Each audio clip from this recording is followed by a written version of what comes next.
Right. Shalom, Israel. Shalom, shalom. So today we're going to get into the topic of rape and marriage according to the law. We're going to give edification on what constitutes a marriage, because it's not sex, and we'll prove that today. And the act of not going through the processes and steps that we line out today will constitute rape, right? So we're going to get into it. We'll start at Numbers 30 and 16. Go ahead and read that for me, brother. Numbers 30 and 16. These are the statutes which the Lord commanded Moses between a man and his wife, between the father and his daughter. Between a father and his daughter, right? So between a father and his daughter. These are the laws that we're about to go through. So go to verse 1. Numbers 31. 30 and 1. We're about to line up for you. The first thing we're about to line up for you guys is who a woman belongs to first. And then we're going to go into what a dowry is, right? So you can't marry a woman until you go to her father, her owner. Let's get that. It says also, Start at verse 1. Okay. And Moses spake unto the heads of the tribes concerning the children of Israel, saying, This is the thing which the Lord hath commanded. Verse 30.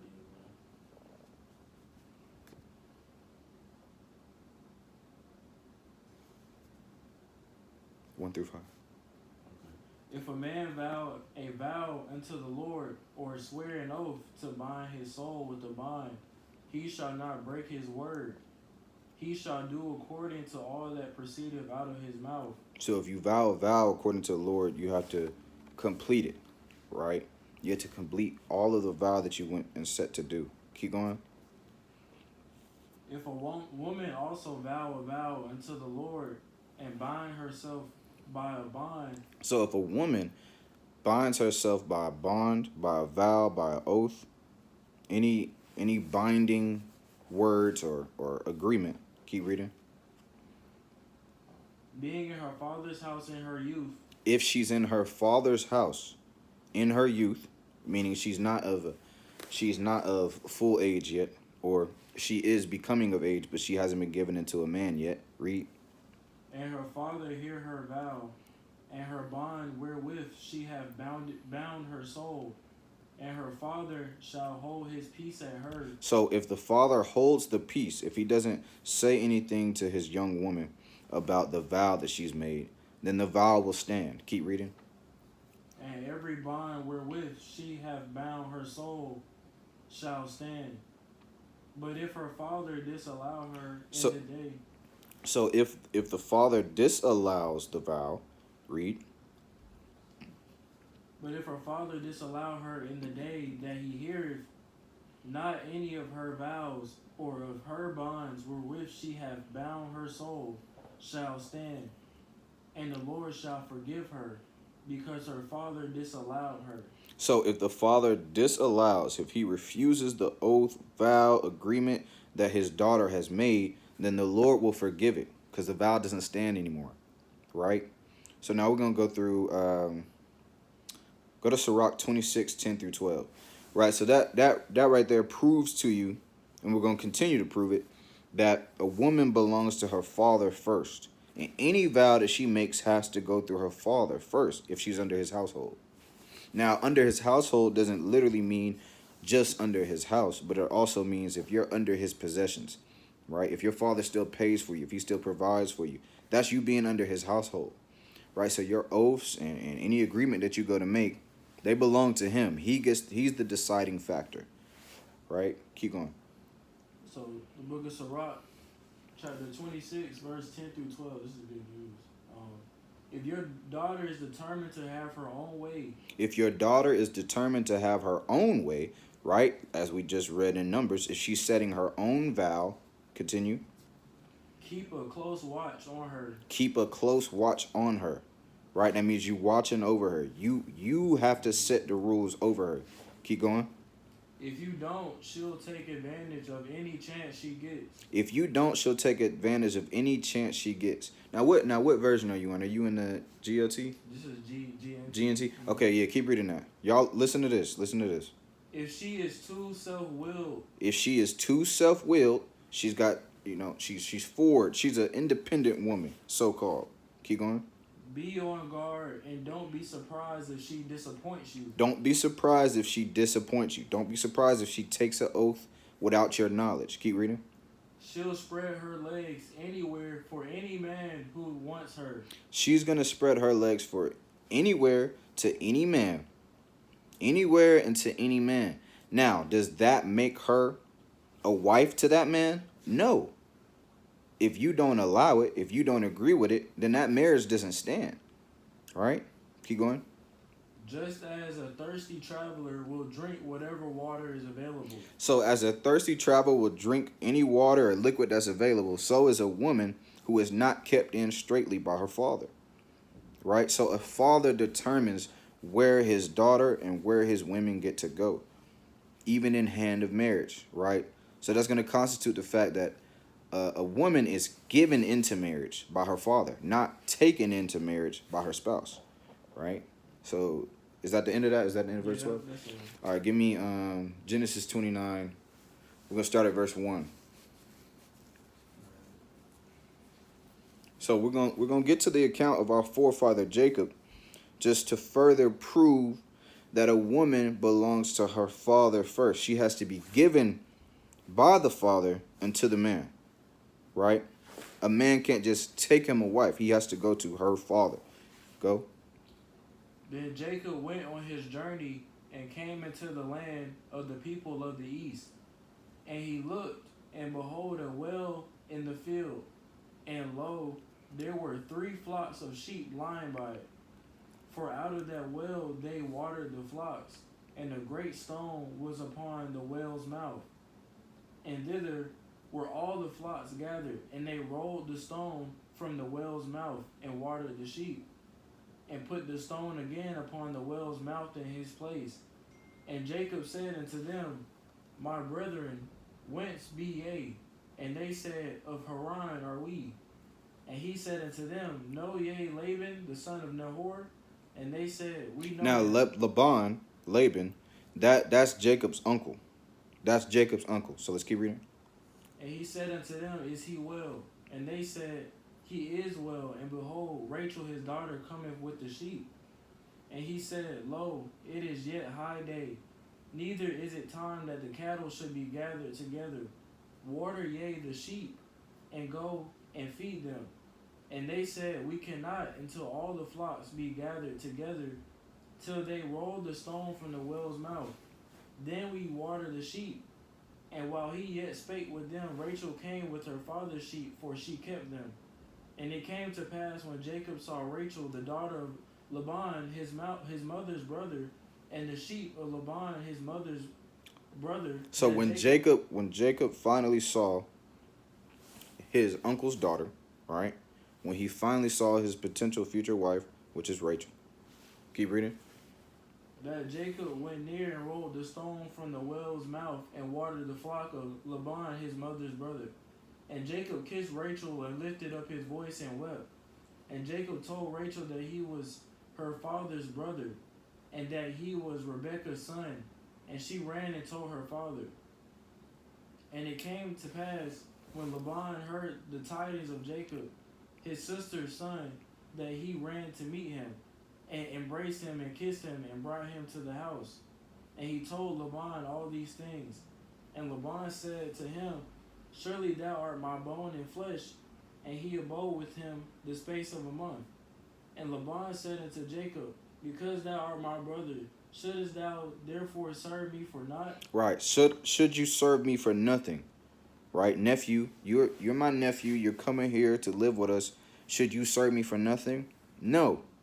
Right? Let's see what Jacob wants in return for his service. Keep reading. Tell me, what shall thy wages be? And Laban had 2 daughters. The name of the elder was Leah, and the name of the younger was Rachel. Leah was tender-eyed, but Rachel was beautiful and well-favored. And Jacob loved Rachel, and said, I will serve thee 7 years for Rachel. Stop right there. So Jacob told Laban, which is Rachel's father, remember, we keep telling you, you have to go to the woman's father. Or he said, I will serve you 7 years for your daughter. That's a dowry. That's the agreement between a father and the spouse or the potential spouse, right? Keep reading. Or stop at verse 21 when you get there. Okay. And Laban said, "It is better that I give her to thee." Stop. So Laban said, it is better that I give her. Why? Because Laban owns his daughter. A father owns their daughter. Right? You have to go to the father for hand in marriage. That's his possession. Keep going. Then that I should give her to another man. Abide with me. And Jacob served 7 years for Rachel, and they seemed unto him but a few days, for the love he had to her. Right. Stop at verse 21 when you get there. And Jacob said unto Laban, "Give me my wife, for my days are fulfilled, that Stop. I may go in." Stop. So Jacob said to Laban, give me my wife. Now, had Jacob had sex with her at this point? No. He calls her his wife after he's fulfilled the payment, after he's fulfilled the dowry, which is 7 years of service for her hand in marriage. That's the agreement that him and Laban made. So now Jacob tells him, give me my wife, for my time has been fulfilled. Read that.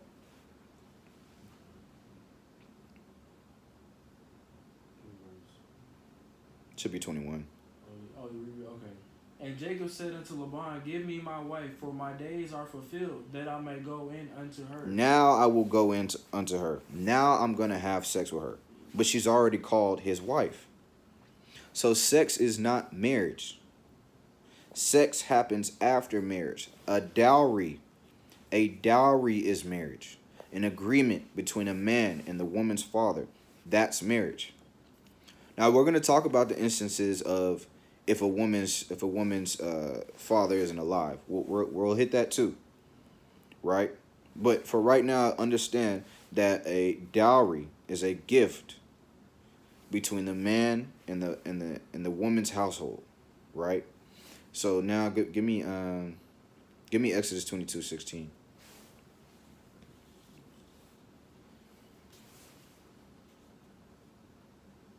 Exodus 22 and verse 16.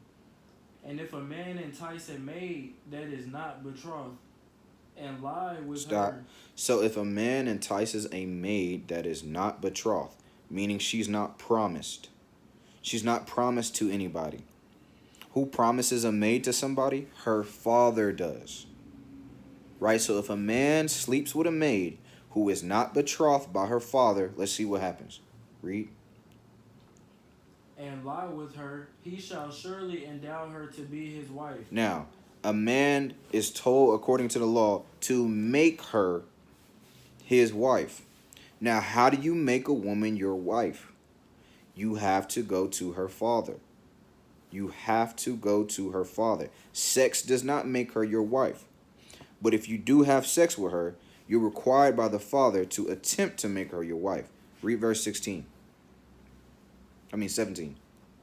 If her father utterly refuse to give her unto him. Stop. Now the father can utterly refuse that act because it's him that decides who his daughter gets married to. Read. He shall pay money according to the dowry of virgins. Now, the man who sleeps with the maid has to pay the father. He has to pay him a dowry, a payment, according to the payment of virgins. So now this man has to pay the father for sleeping with his daughter. And he cannot have her as a wife because the man refused. Right? Let's go to verse... give me Jeremiah 29, 4-7. So understand that a father gives away his daughter to be a wife. He can refuse. He can refuse as well. So just because you have sex with a woman does not make her your wife. You have to do the righteous acts of paying a dowry. And you have to pay a dowry whether you have sex with her and the father refuses, or whether you have sex with her and the father agrees and says you can have her. You still got to pay a dowry. So the dowry is marriage, not sex. Give me Jeremiah 29, 4. Give it to me in the NIV too. In the NIV. Makes it a little more plain. Alright, Jeremiah 29, verse 4. Bring it out. This is what the Lord Almighty, the God of Israel, says to all those I carry into exile from Jerusalem to Babylon. Build houses and settle down. Build houses and settle down. Keep going. Plant gardens and eat what they produce. Eat what your own hands produce, right? Marry and have sons and daughters. Get married, have sons and daughters. Read. Find wives for your sons. Find wives for your sons. Find wives for your sons, just as Abraham did with Isaac. Keep reading. And give your daughters in marriage. Give your daughters in marriage. Right? So your daughter can't choose and just go to whatever marriage she wants. A daughter has to be given in marriage by her father or by her parents. That's according to Scripture. That's what constitutes a marriage. Her being given by her parents to a righteous man. Right? Keep reading. So that they too may have sons and daughters. Increase in number there. Do not decrease. Also seek the peace and prosperity of the city to which I have carried you into exile. So by the act of you righteously giving your daughter in marriage, and by the act of you righteously seeking a woman for your son to marry, you will have peace. Right? The Father ordained this to those who were exiled. Read that again in verse 4. This is what the Lord Almighty, the God of Israel, says to all those I carried into exile. This is what the Lord, God of Israel, commanded to all those he carried in exile. Right? This is what we have to do. This is what we have to do. Right? Now we're gonna get on what the dowry is. So we know we have to pay a dowry in order to take a woman into marriage. Now we're gonna get specifically into what that means.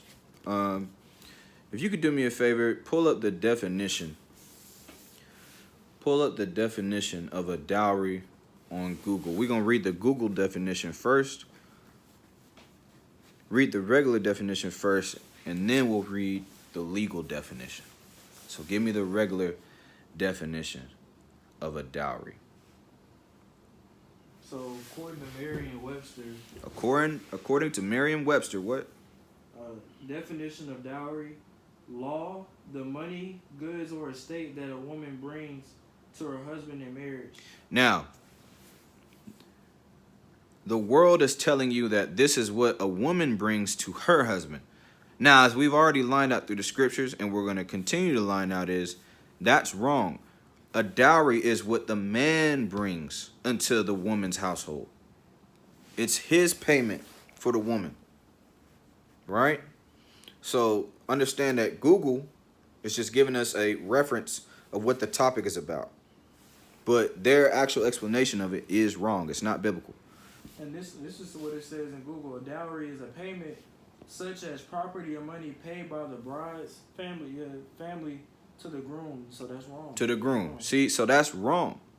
That's actually wrong. That's saying that it's from the bride to the groom. But in reality, it's from the groom to the bride's father. Right? That's what a dowry is according to the scriptures. And we're about to hit that right now. So let's get Genesis 29, 18 through 21.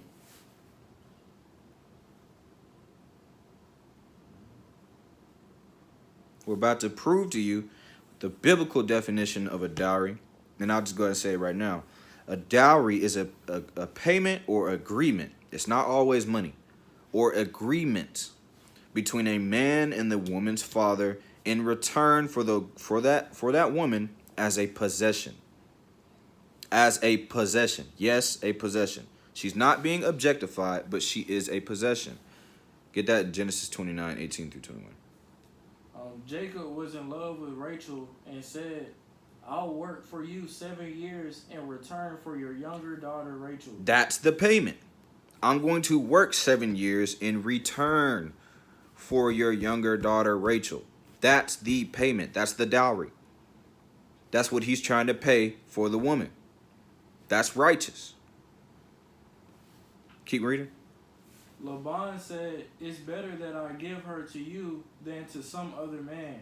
Stay here with me." So Jacob served 7 years to get Rachel, but they seemed like only a few days to him because of his love for her.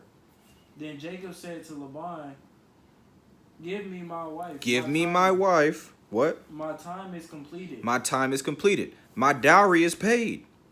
And I want to make love to her." His dowry is that payment.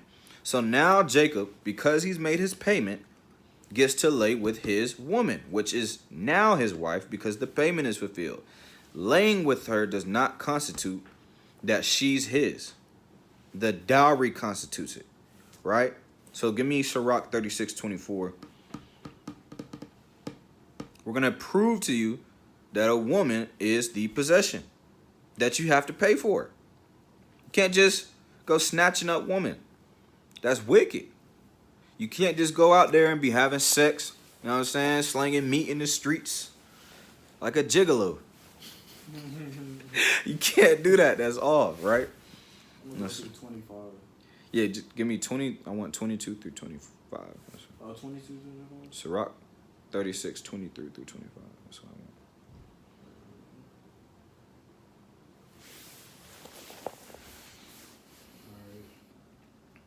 Read that.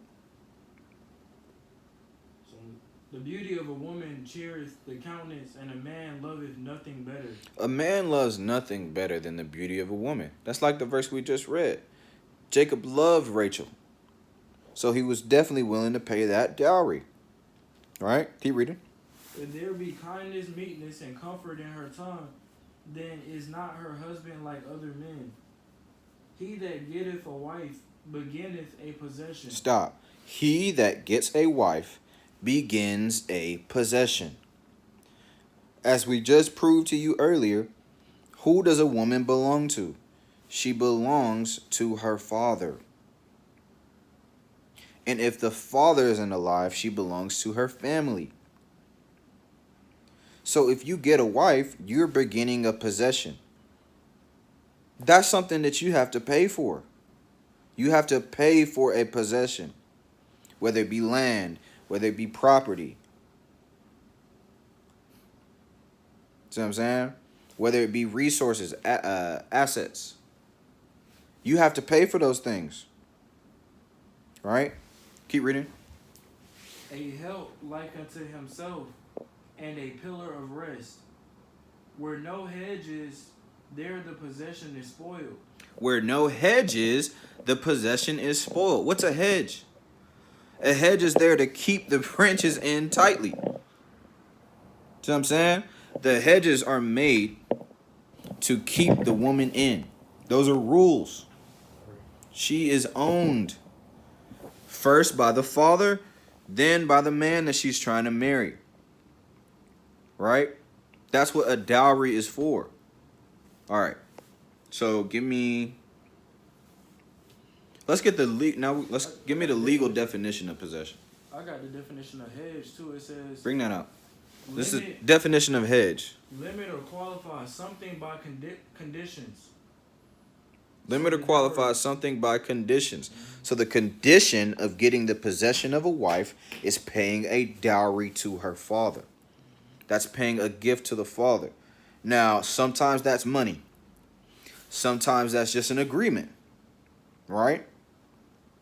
But it has to be mutual from the father and that man. Right? Give me the legal definition of possession.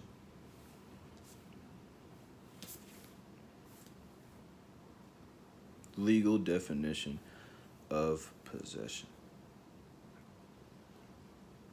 So an item or an item of property, something belonging to one, or the state of having, owning, or controlling something. The state of having, owning, or controlling something. Now, what does a man control? Does a man control his daughter? Absolutely. Let's go back to Sirach 26, 10 through 12, and we'll see if a man controls or is supposed to control his daughter. This is so plain. If your daughter is determined to have her own way, keep a close watch on her. If you don't, she'll take advantage of any chance she gets. Control her, is what the verse is saying. Control her. Hedge her in. She is your possession. Your daughter is your possession. All right? So if you're going to give your daughter away, you need a payment for that possession. That's the dowry. All right, give me. Did we finish off the Sirach through 24? All right, give me Genesis 34, 1 through 12. Genesis 34, 1 through 12.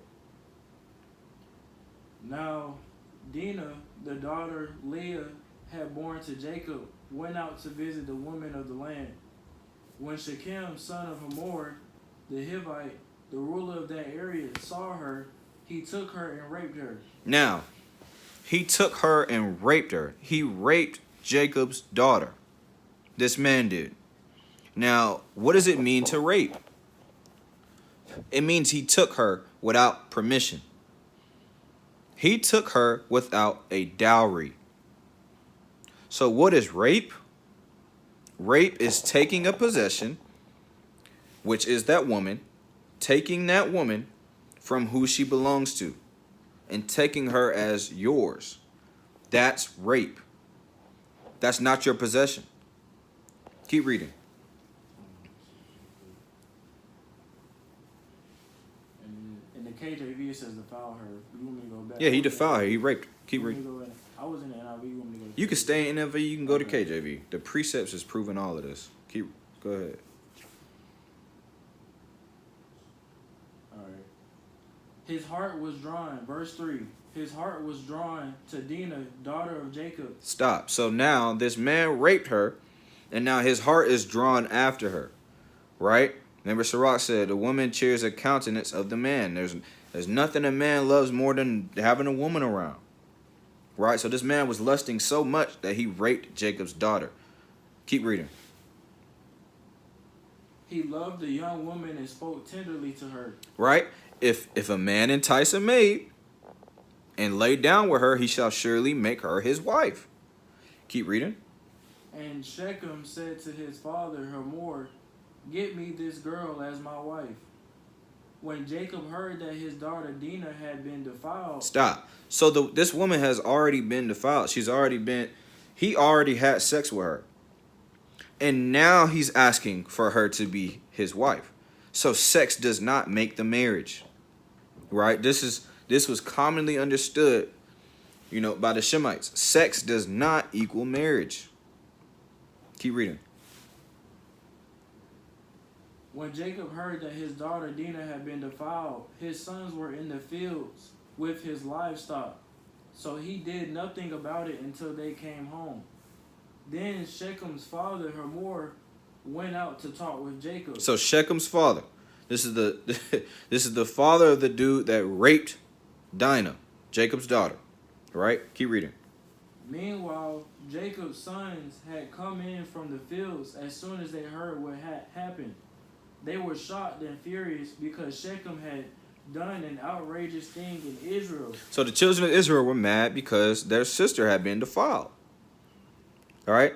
She had been defiled. She'd been raped before her father gave permission for her to be married. Keep reading. Because Shechem had done an outrageous thing in Israel by sleeping with Jacob's daughter, a thing that should not have been done. Stop. By sleeping with Jacob's daughter, a thing that should not have been done. Now, you have to ask yourself, what is rape? Rape is the act of having sexual relations with a woman that is not promised to you. That's rape. You're taking something that's not yours. She belongs to that man.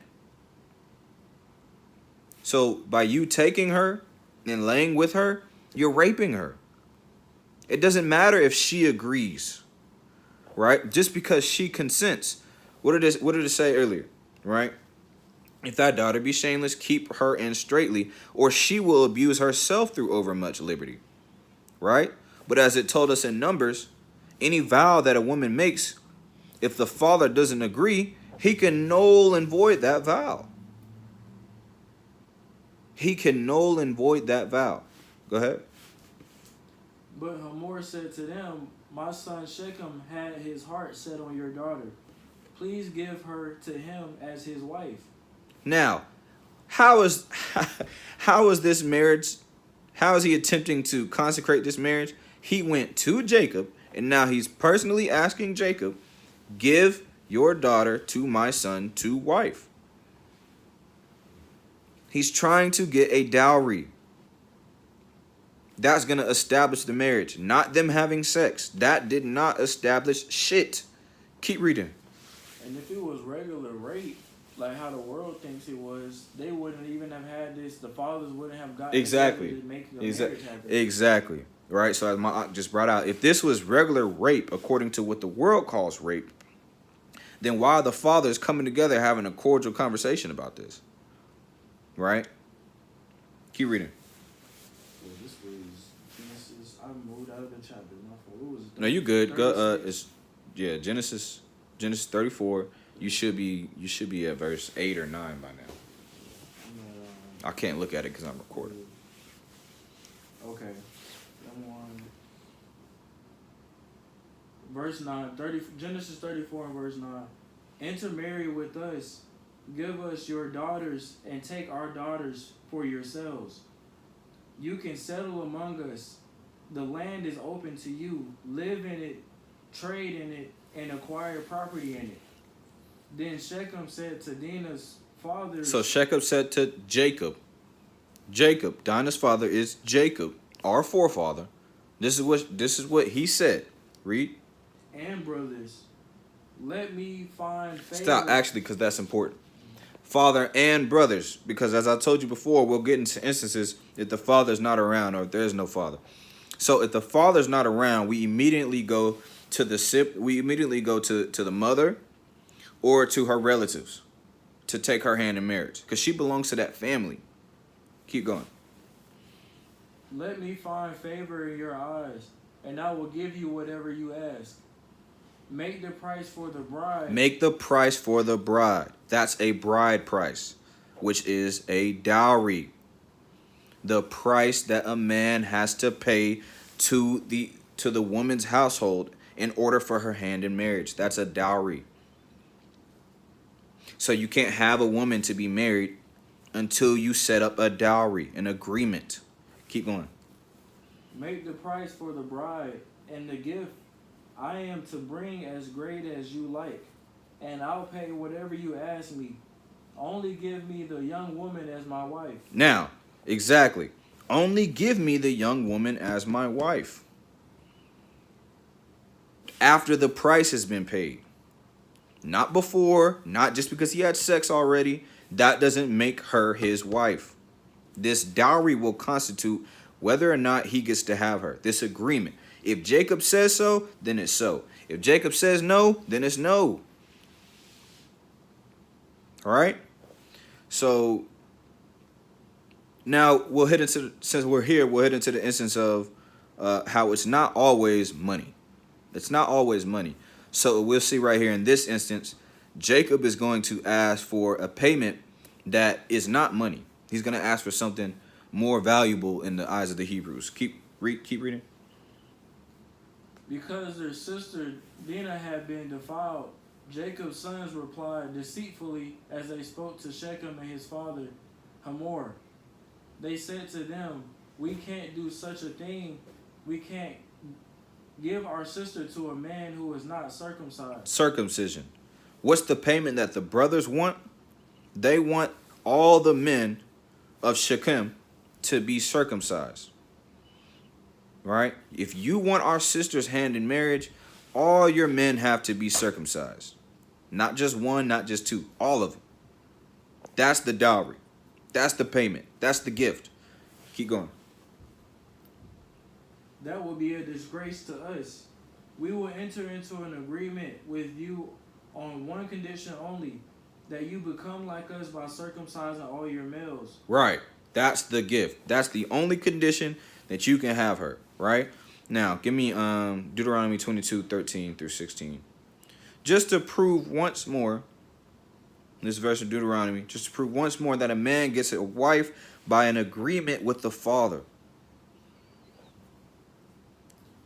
If a man takes a wife and after sleeping with her dislikes her and slanders her and gives her a bad name, saying, I married this woman, when I approached her, I did not find proof of her virginity, then the young woman's father Shall say, what?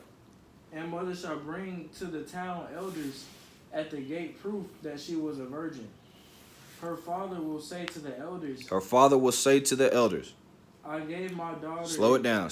I what? I gave my daughter in marriage to this man. Stop. I gave my daughter in marriage to this man.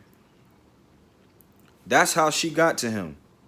She had to be given by the father. That's lawful. That's what marriage is. An ordainment by that woman's father. You can't just have a woman. That's not how that works. All right? Keep reading. Go to verse 16. That was 16?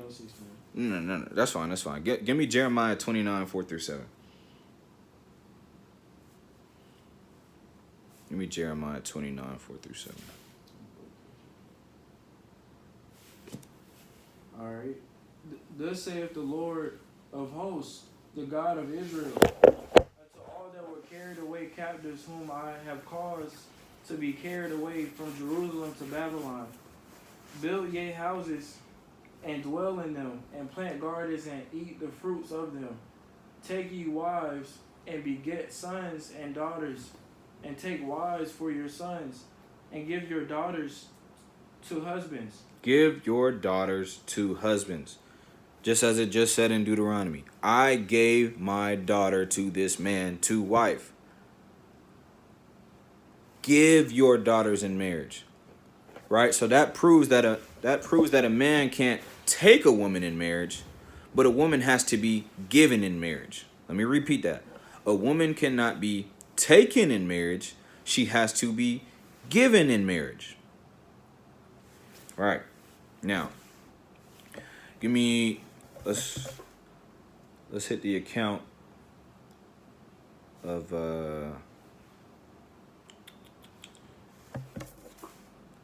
get into the account of Isaac. Give me Genesis 24, 42 through 54. And Salaki, Israel, I gotta set the phone down so I can look through my notes as I speak to y'all, right? Give me Genesis 24, verse 42.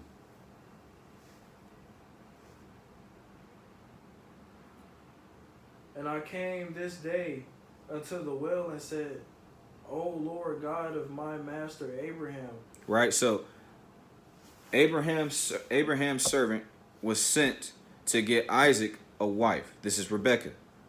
Now, Abraham's servant is talking to Rebekah and her household, and this is the context that we're in right now. Keep going.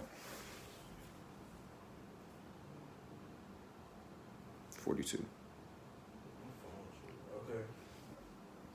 O Lord God of my master Abraham, if now thou do prosper my way which I go, behold, I stand by the well of water, and it shall come to pass that when the virgin cometh forth to draw water, and I say to her, give me, I pray thee, a little water of thy pitcher to drink.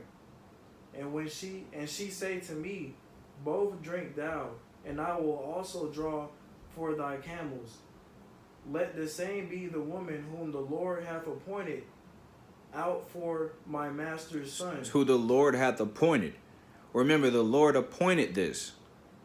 The Lord appointed this. He told the men of Israel, right? He told the Shemites to give your daughters in marriage and to take wives for your sons. Abraham sent his servant out to get Isaac a wife. This is ordained by the Most High. Keep going. And before I had done speaking in my heart, behold, Rebekah came forth with her pitcher on her shoulder, and she went down into the well and drew water. And I said unto her, let me drink, I pray thee. And she made haste and let down her pitcher from her shoulder and said, Drink, and I will give thy camels drink also. So I drank, and she made the camels drink also. And I asked her and said, Whose daughter art thou? And she said, The daughter of Bethuel, Nahor's son, whom Milcah bare unto him. Right, Bethuel. Bethuel is actually dead. So this gives us the instance of, now what if a woman doesn't have a father? This is the perfect example. Rebekah, Isaac's wife, our foremother, her father was not around. Her father was not breathing. So how does this dowry take place? We're going to see. Keep reading. And I put the earring upon her face and the bracelets upon her hands, and I bowed down my head and worshiped the Lord, and blessed the Lord God of my master Abraham, which had led me in the right way to take my master's brother's daughter unto his son. And now, if ye will deal kindly and truly with my master, tell me, and if not, tell me, that I may turn to the right hand or to the left. Then Laban and So he's saying, let me know if I can have this woman. That's the dowry. Let's have an agreement. Let's make an agreement on this thing. Let me know if I can take her or not. Keep reading. Then Laban and Bethuel answered and said, The thing proceeded from the Lord. We cannot speak unto thee bad or good. Behold. Oh, Salakia Israel. I misspoke when I said Bethuel is still around. That's another account. I'm sorry. Salakia. So Bethuel is around. This is her father's. This is the agreement that Rebekah is about to make. Keep going. Behold, Rebekah is before thee. Take her and go, and let her be thy master's son's wife. Take her and go. Right? Now that's the agreement that was made. Keep reading. As the Lord hath spoken. And it came to pass that when Abraham's servant heard their words, he worshipped the Lord, bowing himself to the earth. And the servant brought forth jewels of silver and jewels of gold and raiment, and gave them to Rebekah. So the servant came and brought gifts to the bride. Keep going. He gave also to her brother and to her mother precious things. Right, so he also paid a dowry, right, a gift, a payment, an agreement to the family members. This is what constituted a marriage. Keep going. And they did eat and drink, and he and the men that were with him, and tarried all night. And they rose up in the morning, and he said, Send me away unto my master. And her brother and her mother said, Let the damsel abide with us a few days, at the least 10. After that, she shall go. All right, stop there. All right, so we got another account. We're gonna pull up another account, or Israel. We might make a part. We'll make a part 2 on this. The next account we have is 1 Samuel 17 and 30. What you're gonna see here is Saul. King Saul is gonna give David his daughter Michal to wife, and he tells him, I don't want a regular old gift. The only gift I want is the head of the Philistines. Right? So that's going to be David's dowry. He's going to pay the head, the bodies of the Philistines, and take Saul's daughter to wife. That's their agreement. That's their dowry. So as I explained before, it's not always money that constitutes a marriage, but it's an agreement. It's an agreement. It's a gift. Right? So shalom, Israel. We'll get into this into a part 2. I pray everyone has a happy and a beautiful Sabbath day. Right? So read, get some bread. Shalom. Shalom.